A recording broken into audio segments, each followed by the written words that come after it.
नमस्कार, BVM news में आपका स्वागत है। मैं हूं ममता बघेल। चलिए बात करेंगे खबरों की। केंद्रीय मंत्री कृष्णपाल गुर्जर ने कहा है कि मोदी और मनोहर की सरकार निरंतर विकास कार्य कर रही है और ये विकास कार्य लगातार जारी रहेंगे। दिखाई दे रहा नजारा गांव नीमका का है, जहां पर केंद्रीय मंत्री कृष्णपाल गुर्जर विधायक राजेश नागर 2.5 करोड़ रुपए की लागत से हुए विकास कार्यों का शुभारंभ करने के लिए पहुंचे थे। इस मौके पर उन्होंने कहा कि बीजेपी सरकार लगातार लोगों के विकास के लिए कार्य कर रही है और जो गांव नगर निगम में शामिल किए गए हैं उनका विकास भी अब नगर निगम की ओर से ही किया जाएगा।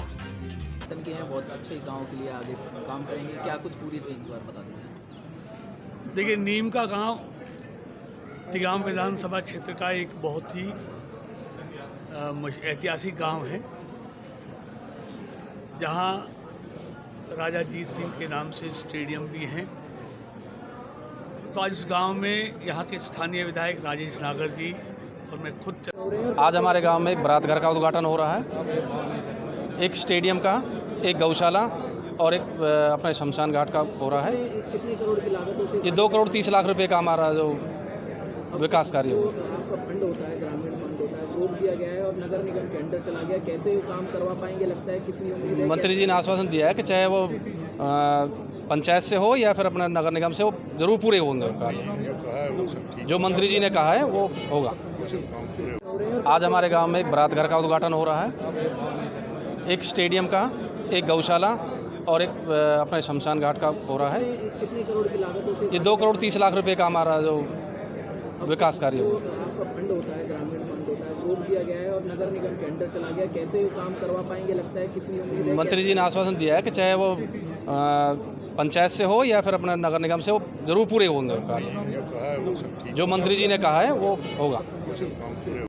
इस समय हम मौजूद हैं तिगाम विधानसभा गांव नीमका में, जहां 2.5 करोड़ की लागत से बने हुए बारात घर और पशुपालन के लिए और गौशाला यहाँ बना गया, बच्चों के लिए खेल स्टेडियम, जिसके उद्घाटन के लिए पहुंचे हैं केंद्रीय मंत्री कृष्णपाल गुर्जर और तिगाम विधानसभा। रुक करेंगे अगली खबर का। 2007 में केजीपी एक्सप्रेस वे के लिए फरीदाबाद और पलवल के 24 गाँव के किसानों की अधिग्रहण की गई जमीनों की मुआवजा राशि में से 30% सोल्यूशन राशि यानी बढ़ा हुआ मुआवजा अभी तक नहीं मिलने को लेकर पलवल और फरीदाबाद के किसानों में विरोध प्रदर्शन करते हुए लगी सचिवालय पहुंचकर डिप्टी कमिश्नर को ज्ञापन सौंपा और चेतावनी दी कि यदि उनकी बकाया राशि नहीं दी गई तो वह आगामी 26 जनवरी को बड़े स्तर पर विरोध प्रदर्शन करेंगे। विरोध प्रदर्शन करते दिखाई दे रहे ये सभी किसान पलवल और फरीदाबाद के हैं, जिनकी जमीनें 2007 में केजीपी एक्सप्रेस वे के लिए अधिग्रहण की गई थी। किसानों का आरोप है कि मुआवजा राशि में से 30% सोल्यूशन राशि यानी बढ़ा हुआ मुआवजा अभी तक उन्हें नहीं दिया गया है, जबकि सुप्रीम कोर्ट के आदेश आ चुके हैं, लेकिन इसके बाद भी इस पर 30% सोल्यूशन राशि नहीं दी गई है, जिसको लेकर वह लोग हाई कोर्ट में गए और 2017 में किसानों के हक में फैसला सुनाया गया, लेकिन नेशनल हाईवे अथॉरिटी फिर से हाई कोर्ट में चली गई और हाई कोर्ट ने एसडीएम को नियुक्त कर दिया, जिन्होंने किसानों के हक में अपनी रिपोर्ट दी, लेकिन उन्हें मुआवजा नहीं मिला। उन्होंने बताया कि 2017 के अनुसार किसानों की 1285 करोड़ राशि बकाया है, जिसको लेकर किसानों के 3000 परिवार प्रभावित हो रहे हैं।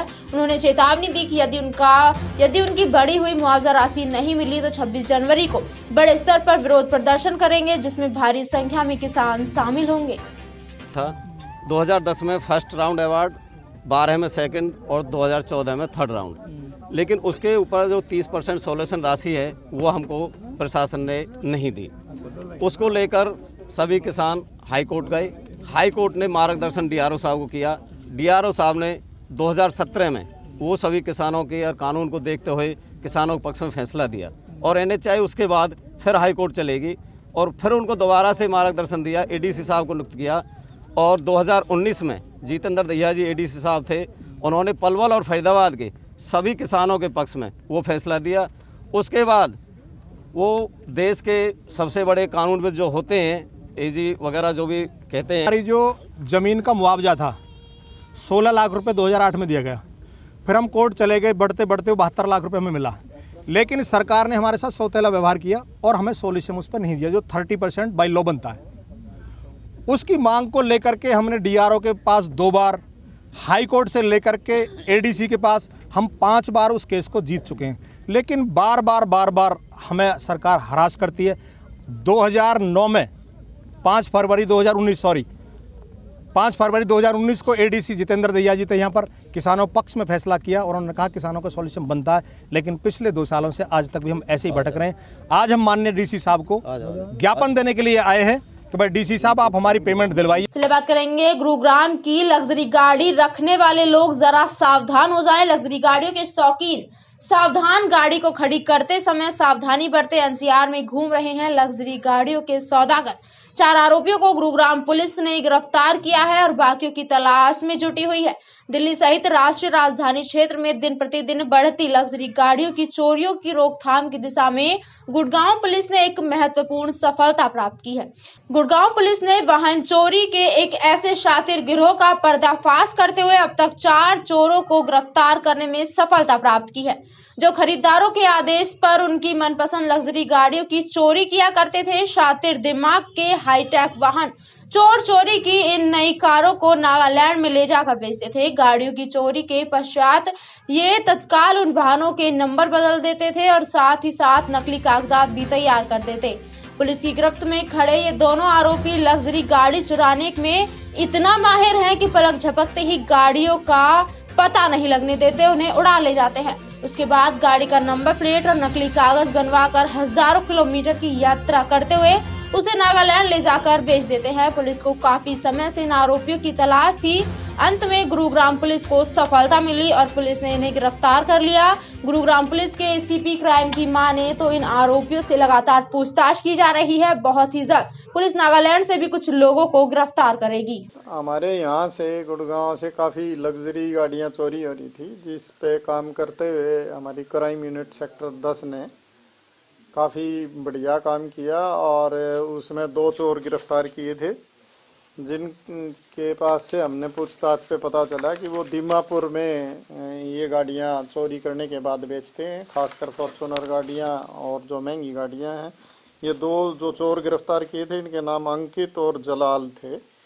एक इनमें से हिसार का रहने वाला था अंकित, और जो जलाल है वो गाजियाबाद यूपी का रहने वाला था। तो उन्होंने अपनी पूछताछ में बताया कि हम दीमापुर में यहाँ से दीमापुर से बात करके वो हमें फर्जी गाड़ियों के फर्जी कागजात बना के भेज देते थे और उन कागजात के अनुसार हम वो गाड़ियाँ वहाँ डिलीवर करा देते थे। तो वहाँ पे जाके हमारी पुलिस ने दीमापुर का ये की खेतो नाम का आदमी है, जो वहाँ का मेन रिसीवर था, और गाड़ियों के फर्जी कागजात, फर्जी नंबर प्लेट और फर्जी इंजन नंबर 33 नंबर की प्लेटें, ये सारी चीज़ें करके और वो आगे सेल करते थे। तो ये बहुत बड़ा एक गिरोह था जिसको वहाँ से गिरफ्तार किया गया, वहाँ से ट्रांजिट रिमांड लिया गया उस अदालत से, और फिर उसको लाके गुड़गांव अदालत में पेश करके यहाँ से पुलिस रिमांड इसका लिया गया। और इसकी पूछताछ पे इसने बताया कि एनसीआर की गुड़गांव, फरीदाबाद और आपका दिल्ली से हमने बहुत सारी गाड़ियाँ चोरी की हुई खरीदी हैं। कुछ गाड़ियों को इन्होंने यहाँ भी बेचा था, जो खासकर। चलिए रुक करेंगे अगली खबर का। पलवल होडल थाना इलाका स्थित गठिया मोहल्ले में पुरानी रंजिश के चलते एक 28 वर्षीय युवक की ईंट पत्थरों से पीट कर हत्या कर दी गई और सबको पास के बने तालाब में डालकर आरोपी मौके से फरार हो गए। सूचना पाकर मौके पर पहुंची पुलिस ने शव को कब्जे में लेकर पोस्टमार्टम के लिए पलवल के नागरिक अस्पताल भिजवाया और मामले की जाँच में जुट गई है। होडल थाना प्रभारी सुरेंद्र राठी ने बताया कि आज सुबह पुलिस को सूचना मिली थी कि खटिया मोहल्ला स्थित तालाब में एक युवक का शव पड़ा हुआ है। सूचना मिलने पर पुलिस मौके पर पहुंची और सबको तालाब से बाहर निकलवाया। मृतक युवक की पहचान के लिए पुलिस ने आसपास के लोगों को सूचना दी। सूचना मिलते ही आसपास के लोग मौके पर पहुंचे और लोगों ने मृतक की पहचान विक्रम, जो खटिया मोहल्ले का रहने वाला था, उसके तौर पर की है। इसके बाद मृतक के परिजनों को सूचना दी तो परिजन मौके पर पहुंचे, मृतक की पहचान की। वहीं इस बारे में मृतक के भाई विकास ने बताया कि उसका भाई विक्रम परचून की दुकान करता था। उसे पड़ोस में रहने वाले 2 युवक बुलाकर ले गए थे। उसके बाद वह रात को लौट कर नहीं आया। तो उसकी तलाश की गई, लेकिन कहीं भी उसका सुराग नहीं लग सका। सुबह उसे पता चला कि उसके भाई का शव पास में बने तालाब में पड़ा हुआ है। मृतक के भाई ने बताया कि उसके भाई की हत्या पुरानी रंजिश के चलते पड़ोस में रहने वाले उमेश व हरकेश ने अपने अन्य साथियों के साथ मिलकर की है। पुलिस का कहना है कि परिजनों ने पुलिस को हत्या करने वाले 2 लोगों के नाम बताए हैं। उसके आधार पर मामले की जाँच की जा रही है। हत्या का मामला सामने आया है सर, ये क्या मामला है और क्या कार्रवाई की जा रही है? इस हत्या के मामले के बारे में मेरे पास फ़ोन आया था सुबह कि एक पोखर है शमशान घाट के अंदर, उसके अंदर डेड बॉडी पड़ी हुई है। सूचना मिलते ही हम मौके पर पुलिस टीम के साथ पहुंचे। वहां देखा तो जोड़ के अंदर एक डेड बॉडी पड़ी हुई थी, जिसको निकाल करके उसकी शनाख्त कराई। शनाख्त कराने के बाद पता चला कि विक्रम सनोप गुरदयाल सिंह, ये गड़िया मोहल्ला होटल का रहने वाला है, इसकी डेड बॉडी है, जिसके परिवारों जनों ने अभी से कोई शिकायत लिखित में नहीं दी है। अभी सलाह मशूरा कर रहे हैं, जैसे लिखित शिकायत देंगे वैसे ही मुकदमा दर्ज करके तफ्तीश लगाएंगे। तो सर क्या मानते हैं हत्या की गई है?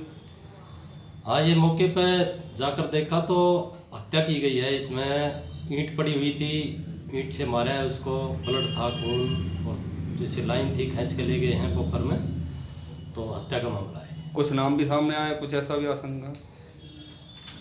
मृतक के घर वाले बता रहे हैं जी, उमेश नाम का लड़का है, एक हरकेश नाम का है, और भी हैं। इन्होंने हत्या की है, तो खुलासा अभी से हुआ नहीं है, तफ्तीश के बाद में। चलिए रुक करेंगे अगली खबर का। उम्मीद के जिस टीके का 10 महीने से इंतजार था वह अब ताज नगरी में पहुंच गया है। जैसे ही भंडारण डिपो में कोविशील्ड वैक्सीन की 99,500 डोज पहुंची, वैसे ही स्वास्थ्य अधिकारियों के साथ चिकित्सकों और कर्मचारियों के चेहरों पर उत्साह के फूल खिल उठे और एक दूसरे को बधाई देने लगे। 3 मार्च 2020 से सता रहे वायरस का उपचार मिल जाने से शहरवासियों ने भी सुकून महसूस किया। अब सबको इंतजार है 16 जनवरी का, जब सुबह 10 बजे से टीके लगने शुरू हो जाएंगे। कोविशील्ड वैक्सीन की 99,500 डोज की मानसिक स्वास्थ्य संस्थान एवं चिकित्सालय स्थित राज्य टीका भंडारण डिपो में रखा गया, जहां से देर शाम तक अलीगढ़ और आगरा के स्थानों के लिए वैक्सीन भेज दी गई है। फर्स्ट फेज में हमारे जितने हेल्थ केयर वर्कर्स हैं उनको यह डोज लगाई जा रही है। कुल 26,280 हमारे पास डोज आज अर्ली मॉर्निंग में आ गया है, और यह सीरम इंस्टीट्यूट द्वारा जो कोविशील्ड है वह वैक्सीन है। 16 तारीख को हम लोग पहले 6 सेंटर से स्टार्ट करेंगे, और इसके बाद जैसे जैसे हमारे पास और डोजेज आते जाएंगे और शासन के निर्देश आएंगे, टोटल 68 सेंटर्स पे हम स्टार्ट करेंगे। पर सेंटर्स पे 100 हमारे जो हेल्थ केयर वर्कर्स हैं उनको डोज दिया जाएगा। तो 16 तारीख। चलिए बात करेंगे अगली खबर की। स्वास्थ्य विभाग द्वारा युवाओं को एड्स, नशा मुक्ति व रक्तदान के बारे में जागरूक करने के लिए 18 जनवरी तक जागरूकता अभियान चलाया जा रहा है। शुक्रवार को एसडीएम रेवाड़ी रविंद्र यादव ने झज्जर चौक से जागरूकता साइकिल रैली को हरी झंडी दिखाकर रवाना किया। इस जागरूकता साइकिल रैली में स्कूली बच्चों ने बढ़ चढ़कर भाग लिया। इस अवसर पर CMO doctor Sushil Mahi, deputy civil surgeon doctor Rajveer, ICTC counsellor Sumin Yadav, Jain school के प्रिंसिपल सुरेश शर्मा व स्वास्थ्य विभाग के कर्मचारी भी उपस्थित रहे। एसडीएम रविंद्र यादव ने कहा कि एड्स एक ऐसी जानलेवा बीमारी है जो मानवीय प्रतियों अपूर्णता विषाणु संक्रमण के बाद होती है। एचआईवी संक्रमण के पश्चात मानवीय शरीर की प्रतिरोधक क्षमता घटने लगती है। एचआईवी संक्रमित व्यक्ति में एड्स की पहचान संभावित लक्षणों के दिखने के पश्चात ही हो पाती है।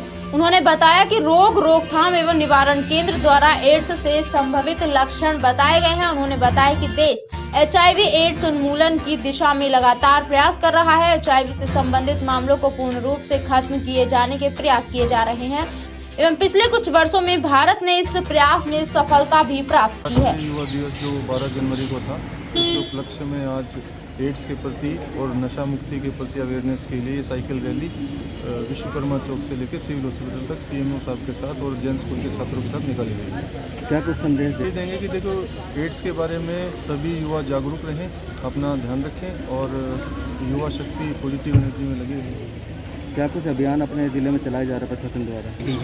12 जनवरी को हमारा नेशनल यूथ दिवस था, तो 12 से 18 तक हमें अभियान चलाना है इसका। तो थीम था इसमें एड्स कंट्रोल, अपना आचार व्यवहार अच्छा रखें, अपने को बचा के रखें और नशा मुक्ति, किसी तरह के भी नशा के लत में ना पड़े, से दूर रहें। ये मैसेज था इस रैली की तरफ देना चाहेंगे। और दूसरा ये भी मैसेज देना चाहेंगे अपने आप को स्वस्थ रखें, अपने व्यायाम करें नियमित, साइकिल चलाना बहुत शरीर के लिए लाभदायक, हर इसके फायदे हैं। ये रैली से ये भी मैसेज देना चाहते हैं कि एक्टिव रहें। BVM न्यूज में फिलहाल के लिए इतना ही। आप बने रहिए हमारे साथ, देखते रहिए BVM न्यूज। नमस्कार।